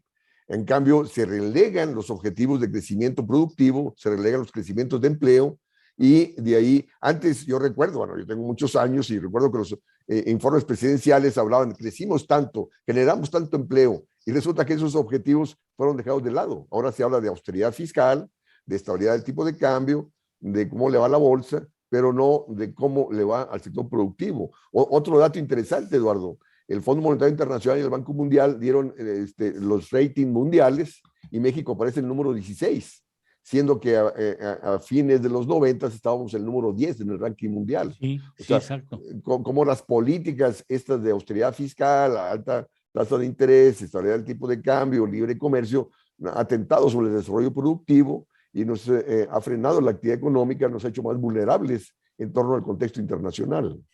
Esta política equivocada, según nos explicas, ¿puede convertirse en una espiral descendente en materia económica nacional? Sí, sí. ¿Por qué? Porque, fíjate, otro dato también alarmante, o sea, las salidas de capitales que se han venido dando en el 2020 y en el 2021. No obstante que el Banco de México te ofrece una alta tasa de interés, un diferencial que debería atraer capitales de cartera, inversión de cartera. Y no, el capital está saliendo. ¿Por qué? Por el contexto de incertidumbre. Te va a decir cómo van a pagar ese alto rendimiento si la economía no está creciendo. Y luego, esta decisión de Citibanamex el día de ayer, sí, oye, reportó ganancias en el tercer trimestre de 55%, entonces, ¿cómo dejas un rubro altamente rentable? Porque las perspectivas, ellos dicen, no tiene nada que ver con las perspectivas económicas de México. Lógico que tiene que ver, porque en este contexto de alta tasa de interés, menor crecimiento económico, te va a aumentar la cartera vencida. Y de hecho, los mismos datos de Citibanamex han venido disminuyendo su cartera crediticia. Y luego también en el caso de las Afores, ha venido disminuyendo participación en el mercado de las Afores. Entonces se van a concentrar solamente en la bolsa, donde tiene una participación significativa y tiene altas ganancias. Entonces, este contexto de salida de capitales, de que Citibanamex te vende el rubro de consumo y de pequeñas empresas y se concentra solamente en las grandes empresas y en el mercado de capitales, pues refleja de que hay incertidumbre del capital financiero y eso te va a seguir propiciando salida de capitales. Ahí está otro dato también que dio el Banco de México, disminución de las reservas internacionales, y eso va a llevar al Banco de México a seguir aumentando la tasa de interés para que el capital no se vaya y te sigue ahondando el contexto de contracción económica, te sigue aumentando el problema de escasez de productos y las presiones sobre precios. Entonces vamos a un proceso, repito, de contracción económica, de inflación, presiones sobre el tipo de cambio, un círculo vicioso que te va a aumentar la cartera vencida y ve tú a saber, ¿no? ¿Cuáles serían los síntomas que van a empezar a surgir que bien interpretados indicarían que la medicina fue la equivocada?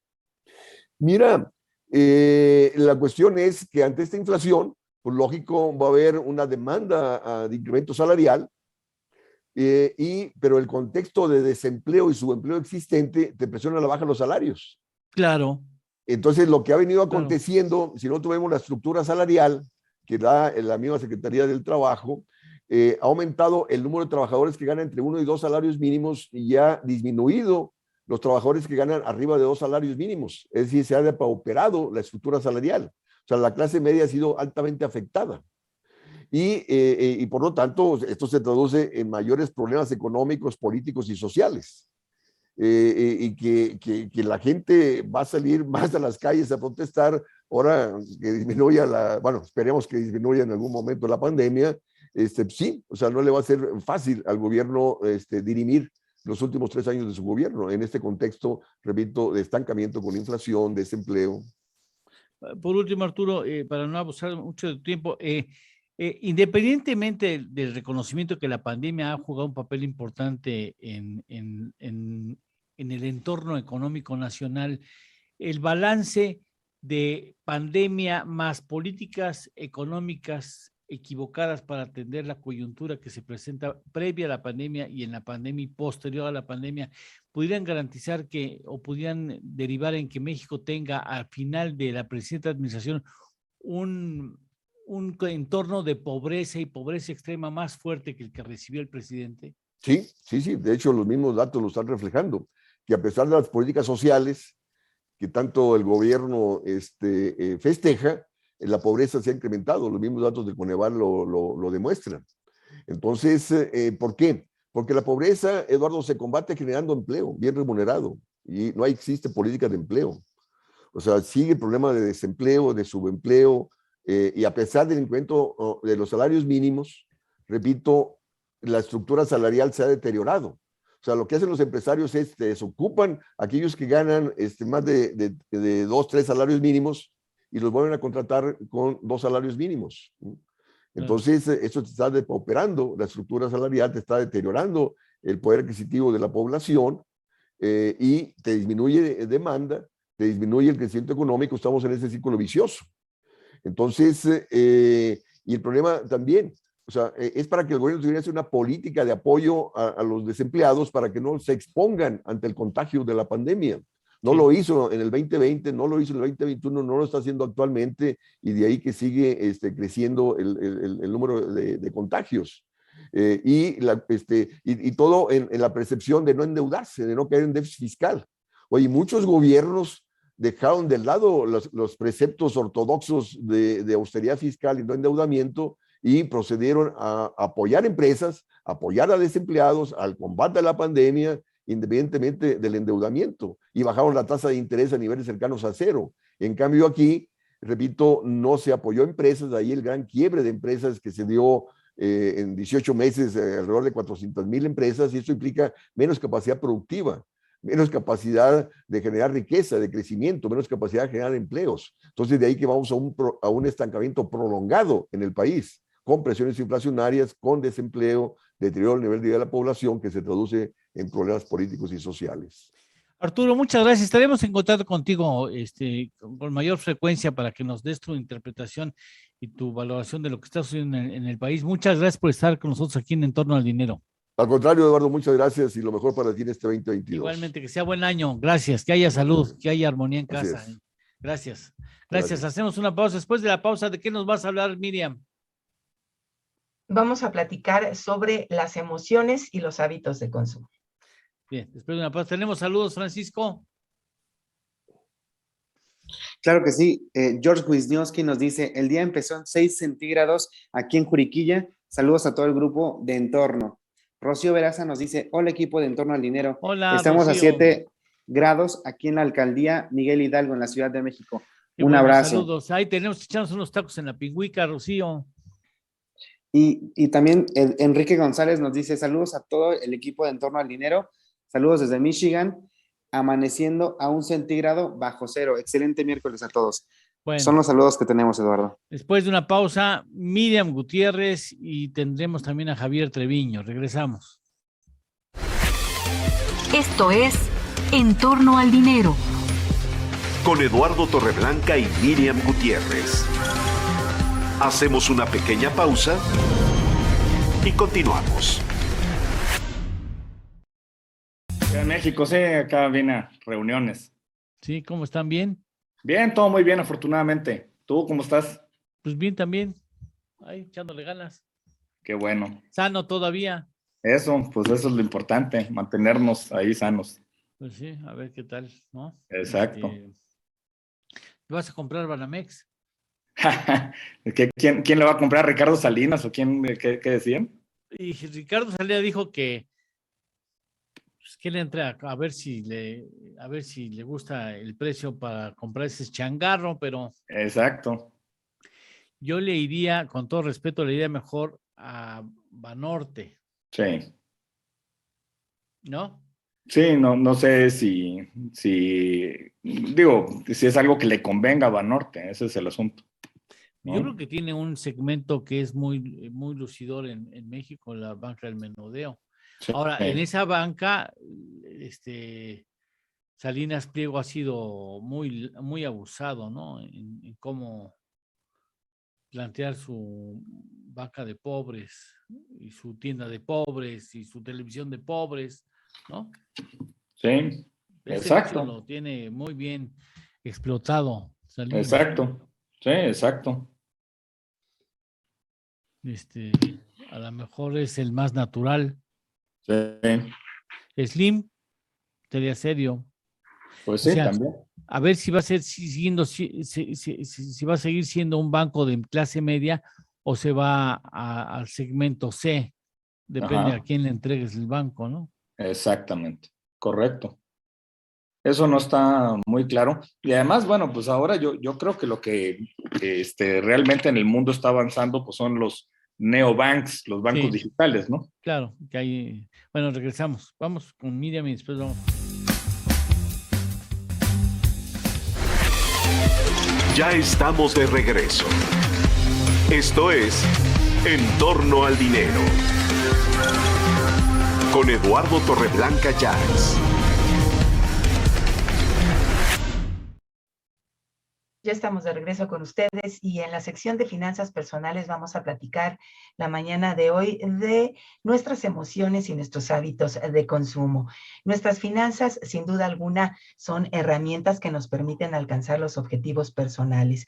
Es muy sencillo decir, pero laborioso de lograr, porque implica diseñar estrategias que incluyan contemplar los factores de riesgo y los pasos a seguir. Es por ello que los malos hábitos dificultan el camino hacia los objetivos. Los hábitos, pues déjenme decirles que son la conducta que hacemos casi automáticamente porque las tenemos ya arraigadas. Los malos, pues son difíciles de eliminar debido a que nos cuestan trabajo detectarlos. Así es que a continuación vamos a revisar algunos malos hábitos. Y para empezar les diré que tener lo mejor posible es un mal hábito. Es otra emoción de estatus, y aquí pesa más la marca y lo que representa que el satisfactor mismo. El poder, dominio e influencia es otra emoción de estatus que aplica a artículos o servicios que hagan al usuario verse más poderoso e influyente, como asistir a los mejores gimnasios, al mejor salón de belleza, al mejor restaurante, en fin. Lo que siempre he soñado es la posibilidad de obtener lo inalcanzable y aplica a las rifas, a la compra de autos de superlujo, a las supercasas o a los viajes. Así es que esta es una forma de no vivir dentro de nuestras posibilidades y no tener un colchón financiero. Este es otro punto importante. No vivir dentro de nuestras posibilidades implica un engaño a nosotros mismos. Lo malo es que nunca nos alcanza y vamos a pagar tarde y vas a gastar de más en intereses. Siempre llegarás a la quincena solo con la cuenta de banco en ceros y te va a costar trabajo cumplir con tus gastos. Vas a vivir al día y no vas a poder ahorrar o invertir. No tener un colchón financiero implica que cualquier emergencia o eventualidad, que ya lo hemos platicado muchas veces aquí, pueda afectar nuestra estabilidad y repercute en situaciones complicadas que nos va a costar mucho trabajo superar. Pero lo cierto es que hay que estar conscientes de lo que podemos y lo que no podemos gastar. Este punto es importante. Por ejemplo, los parques de atracciones de más éxito, como Disneylandia, por ejemplo, siempre colocan tiendas a la salida de sus atracciones más populares porque saben que la gente contenta pues gasta más dinero. En el otro extremo, pues se ha popularizado el concepto de terapia de compras para combatir la depresión, el aburrimiento, la frustración, la falta de autoestima y cualquier otro estado de ánimo que ya platicamos la vez anterior. Esto también nos hace gastar en cosas que ni siquiera necesitamos, que no nos hacen falta y que nada más las compramos porque supuestamente estamos en esta situación de depresión absoluta. Esta obsesión de compararse con los demás símbolos, con los demás en términos de la riqueza, es la que lleva a muchas personas y familias a vivir más allá de sus posibilidades, acabando con un endeudamiento excesivo y una inestabilidad financiera enorme. Y si no es que en la ruina de alguna manera, y tienen más que ver con la psicología que con los conocimientos financieros. Esto es compararse con los demás. Es una tendencia humana que tenemos todos en menor o mayor grado, y el problema es que distorsiona totalmente los valores personales, haciendo confundir un estilo de vida deseado con poder impresionar a otros. Pero lo más importante es hacer comprender a nosotros mismos que sea lo que sea nuestro estilo de vida deseado, gastar sin duda alguna más de lo que permite nuestro presupuesto solamente nos está alejando más del mismo. Hundirse en deudas o gastar todos los ahorros para un consumo ostentoso, pues nunca va a aumentar nuestra riqueza. Al contrario, siempre la va a disminuir. Cabe añadir que las redes sociales aquí tienen una gran influencia.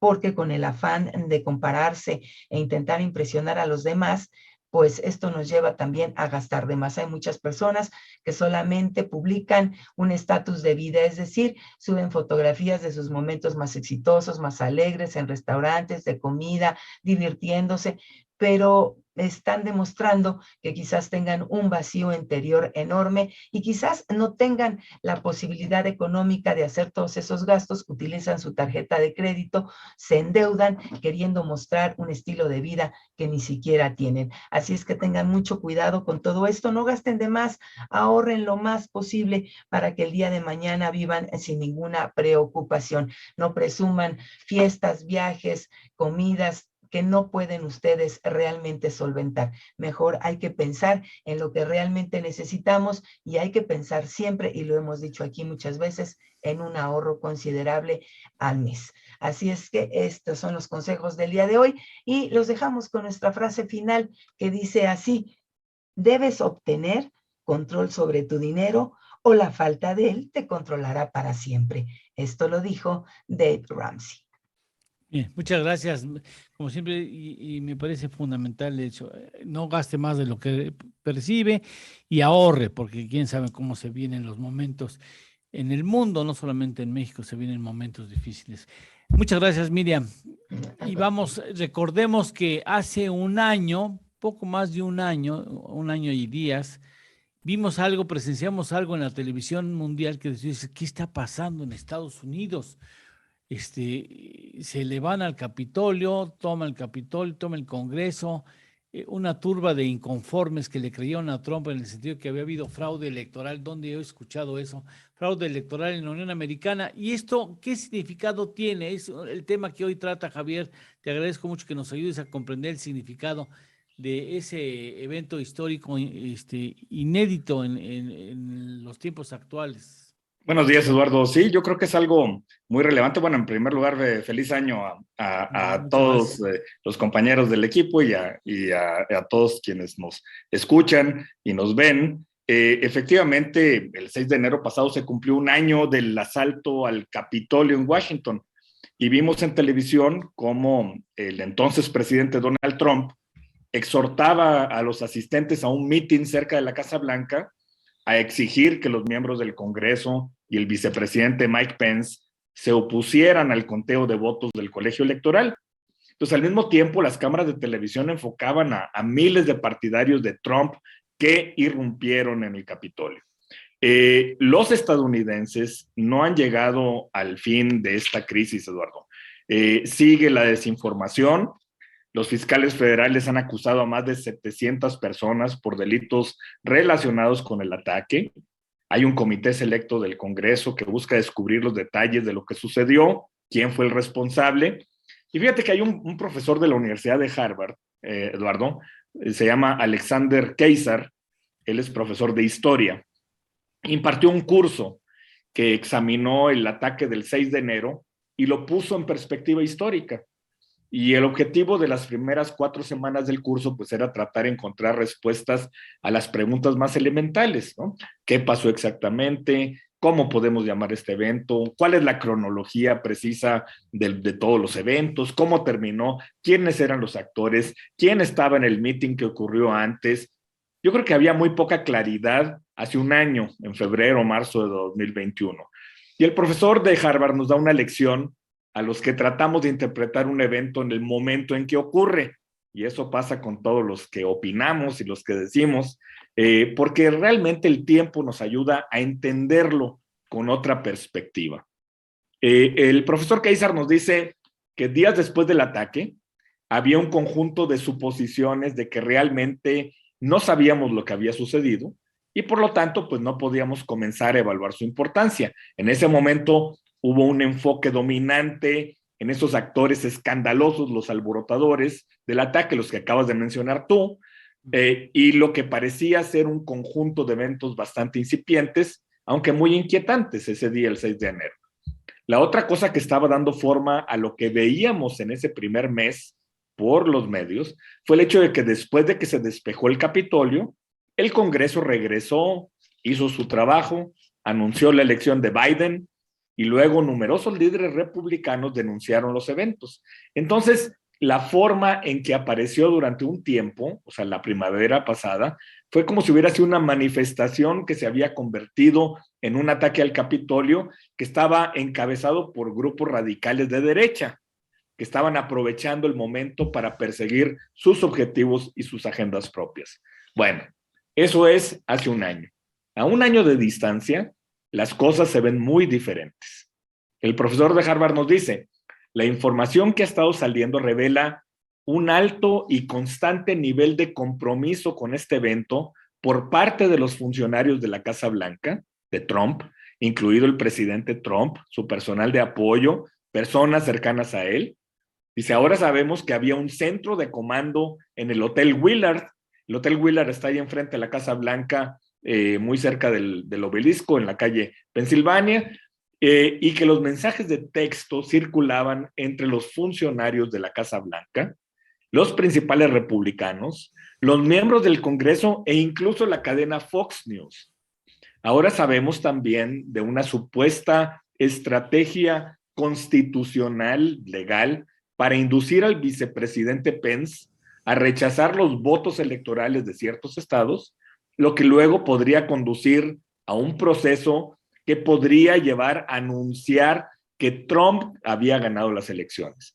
La idea de que había un plan conceptual que sustentaba esto y que apuntaba a utilizar el caos para tratar de producir pues, un resultado electoral diferente, no estaba claro hace un año cuando estábamos analizándolo después del 6 de enero. En cambio, ahora parece cada vez más claro.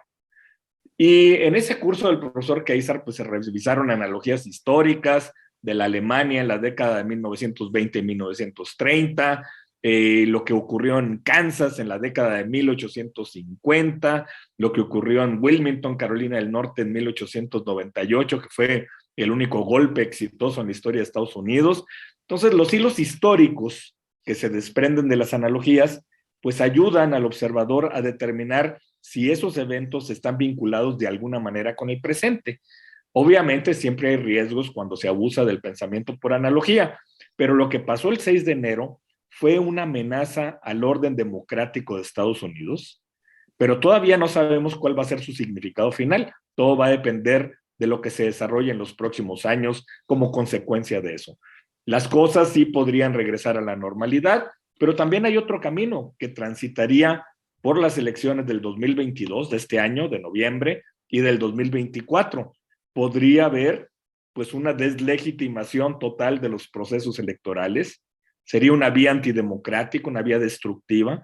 Estados Unidos sí está en una crisis. Lo que sucedió en 2020 expuso la plomería defectuosa de su sistema electoral. Hay ambigüedades y puntos débiles en ese sistema electoral y Trump ya los identificó y está trabajando sobre eso.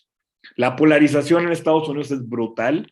Hay una guerra de trincheras en las redes sociales. Las opiniones de ambos bandos son fijas.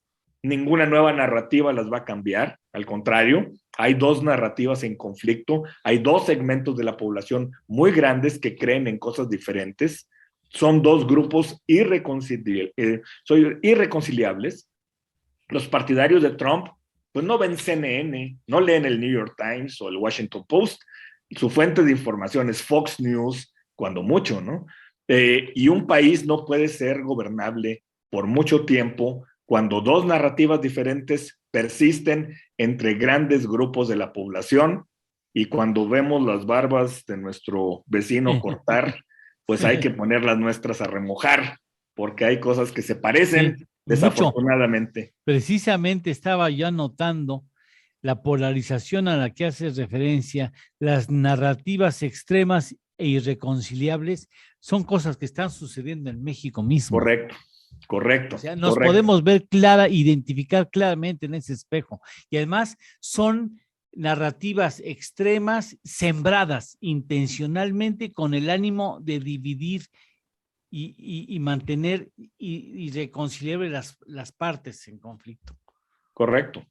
Así es. Entonces hay que tomar esas lecciones, hay que aprenderlas muy bien y la verdad es que tenemos que hacer algo para evitar esa polarización, sí, y sobre todo en un año como este de consulta, de elecciones, de radicalización de los diferentes actores. Estamos viendo todo eso, ¿no? Sí, sí, es muy peligroso, muy peligroso.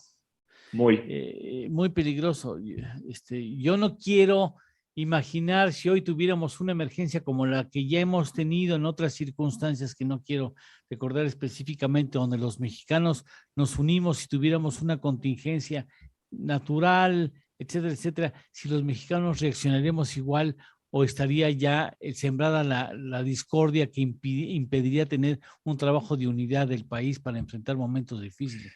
Yo veo que ya en este momento es difícil construir la unidad nacional, ¿no? Es muy difícil construir la unidad nacional porque nos hemos dedicado 3 años a destruirla. Sí, es gravísimo, es gravísimo. Muy grave. Ningún país puede en desunión enfrentar nada, ningún problema exitosamente. Javier, como siempre, que sea un excelente 2022, sobre todo acompañado de tus reflexiones aquí en Torno al Dinero. Muchas gracias, igualmente, Lalo. Buenos días. Muchas gracias. Feliz Un abrazo año. muy fuerte. Muchas gracias. Hacemos una pausa y vamos con Gaby Solé. Hoy es el día de la depresión, ¿no? Y después de los datos que nos hemos tenido, lo que tuvimos con Arturo Huerta sobre la inflación, hay muchos elementos para estar deprimidos, ¿no? Ya iremos viéndolo. Gracias, Javier. Hacemos una pausa y regresamos. Gracias. Esto es En Torno al Dinero. Con Eduardo Torreblanca y Miriam Gutiérrez. Hacemos una pequeña pausa y continuamos. Sí, en la tuya, en la tuya donde yo vivo. ¿Por dónde está? ¿Por dónde está Santa Fe? Centro Santa Fe, enfrente del Centro Santa Fe. ¿Dónde están esas villas así de colores? Exactamente. Tipo Santa Fe, ¿sí? Exactamente, tú sí sabes. Pero amaneció con un friazo, qué bueno, ¿qué te cuento? No me digas. Estuve a punto de hacer mi participación metida en la cama, pero sí iba a ver un poco mal. Estaba convencida de hacerlo ya. En el último momento. No manches, qué frío. Sí. Pero prefiero el frío, ¿eh? ¿Sí? ¿Que el calor? Sí, es que eso de sudar como, o sea, sé que se suda como cerdo, pero resulta que los puercos no sudan. ¿No? No. Entonces. No sudan. Entonces cambiémoslos, voy a sudar como perro, los perros sí sudan. Pero por la nariz, ¿no? Por la nariz y por las patitas. Ah, sí, por ahí sudan. Sí, las manitas, bueno, las patitas, entonces las manos y los piecitos.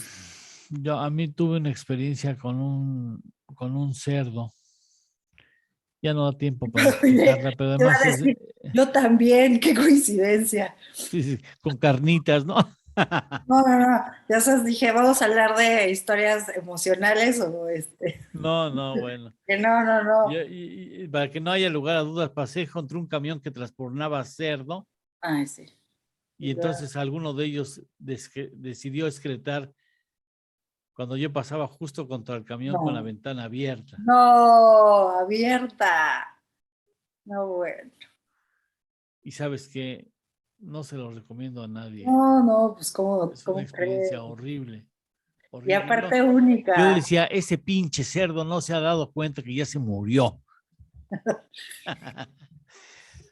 Y lo peor es que después no lo vamos a comer en las carnitas, ¿no? Sí, después no los comemos. Y ya por eso lo primero que hice fue ir a comprar un kilo de... Ya estamos de regreso. Esto es En Torno al Dinero. Con Eduardo Torreblanca Llanes. El mundo actual es diverso y cambiante. El escenario global nos obliga a ver lo diferente como una oportunidad para crecer y para ampliar nuestra visión del mundo. Ya estamos en Torno a la Inclusión, con Gaby Solé. Muy querida Gaby Solé, ¿cómo estás, doctora? Pues muy bien, muy contenta de estar con ustedes ahora los miércoles, fría pero con mucho ánimo. ¿Cómo ves? Qué bueno, me da mucho gusto. ¿En cuánto estarás? ¿En cuánto amaneciste ahí en tu pueblo? A 0 grados. a cero, ni calor ni frío, ¿no? Frío ni calor, pero bueno, estamos calentando el ambiente, entonces ya dentro de poco 1 o 2 y así seguiremos. Y este frío favorece la depresión, ¿no? Seguro, y bueno, el frío y el clima gris siempre favorece la tendencia a la depresión o a la distimia, que la distimia es cuando estás depre, en realidad no tienes una depresión orgánica, no necesitas un tratamiento, sino únicamente estás melancólico, digamos, pero sí lo favorece. Así sí lo favorece. Bueno, hay más suicidios en Europa. Así en Europa del Este, donde son los días grises. Sale el sol. Esa es una experiencia que se me quedó muy grabada en París. Sale el sol y salen las mujeres en su rato de lunch, salen las mujeres, se quitan el brasier y se exponen al sol. Ándale, pues, esa no me la sabía, pero... Otra vez, sí. O sea, tal necesidad existe del sol que la gente se desprende su ropa y se asolea. No, eso de verdad no me lo sabía, pero lo que sí es muy común es comprar lámparas que simulen la luz del sol y se utilizan muchísimo para tratamiento de la depresión, efectivamente en Europa y en Rusia. Y bueno, te atendemos. Muchísimas gracias. Pues amigos, resulta que el 13 de enero se conmemora el Día Mundial de la Lucha contra la Depresión y la verdad es que es muy importante que hablemos de esta enfermedad porque ya es la principal causa de discapacidad en el mundo, pero además en situaciones de emergencia humanitaria como la que estamos viviendo ahora, que ya se ha alargado muchísimo y que tiende a alargarse, 1 de cada 5 personas pueda sufrir de depresión y ansiedad. La depresión, pues, es un trastorno ya totalmente de salud común que afecta a más de 300 millones de personas en todo el mundo. Es decir, que en algún momento todos tendremos un proceso de depresión. La depresión, pues, va a incidir notablemente en las tasas de mortalidad y también de morbilidad. Impacta prácticamente a todas las edades y de manera muy significativa a adolescentes y a personas de la tercera edad. Por eso es muy importante estar pendientes porque los suicidios en adolescentes y en personas de tercera edad han aumentado considerablemente. ¿Y por qué tenemos que conmemorar este día? Pues para sensibilizar, orientar y prevenir a la población de todo el mundo sobre esta enfermedad, pues está aumentando de manera considerable. La depresión se va a caracterizar principalmente por tristeza persistente y una falta de interés en las cosas que antes nos gustaban y nos daban placer y que nos eran gratificantes. Hay diferentes tipos de depresión que la próxima semana les voy a contar acerca de cada uno de ellos, pero son el trastorno depresivo mayor, la distimia, el trastorno ansioso depresivo, la depresión atípica, el trastorno bipolar y la ciclotimia. Hay un dato muy curioso que les quiero compartir el día de hoy, pues resulta que la depresión altera la visión y el contraste con lo que se perciben los colores. Por eso, quienes sufren el trastorno literalmente ven el mundo de color gris, Lalo, es como bien lo decías. Y hay un estudio que se llevó a cabo en Alemania donde descubrieron por qué la gente con depresión suele ver las cosas verdaderamente más oscuras. En estudios previos ya los investigadores habían encontrado que la gente con depresión tiene dificultades para detectar las diferencias en los contrastes de blanco y negro. En esta nueva investigación midieron la respuesta de la retina de varias personas, tanto con depresión como aquellas que no la tenían, y fueron sometidas a un análisis exhaustivo de neuropsiquiatría y oftalmología y utilizaban electrocardiogramas de la retina del ojo. La retina pues está ubicada en la parte posterior del ojo y contiene células sensibles que convierten la luz en impulsos nerviosos y el cerebro las interpreta para permitirnos ver. Los científicos, pues bueno, descubrieron que en los pacientes con depresión, algunos sometidos ya a tratamientos antidepresivos, pues no tenían la capacidad o tenían una capacidad mucho más baja en contraste en la retina que los que no sufrían este trastorno. Así que, pues, es como ver una televisión, pero bajando los niveles de contraste. Así es como ve una persona con depresión. Los pacientes con los síntomas más graves de depresión fueron los que mostraron menos capacidad de la respuesta a la retina. Entonces, es cierto que para las personas con depresión, pues prácticamente todo se ve gris y todo se ve pues más oscuro. Y bueno, La próxima semana estaré platicando acerca de estos trastornos y solo quiero recordarles a los papás e hijos con espina bífida, el 22 de enero habrá una charla gratuita en el Centro Colorectal para Niños. Es un seminario para padres, 22 de enero a las 11 horas y el teléfono es 222-22-53-036. ¿Cómo ves, Lalo? Para los padres de niños con... espina bífida. Espina bífida. ¿Es hereditaria la espina bífida? Es congénita, pero no es hereditaria. Es congénita, pero no es hereditaria. Así es.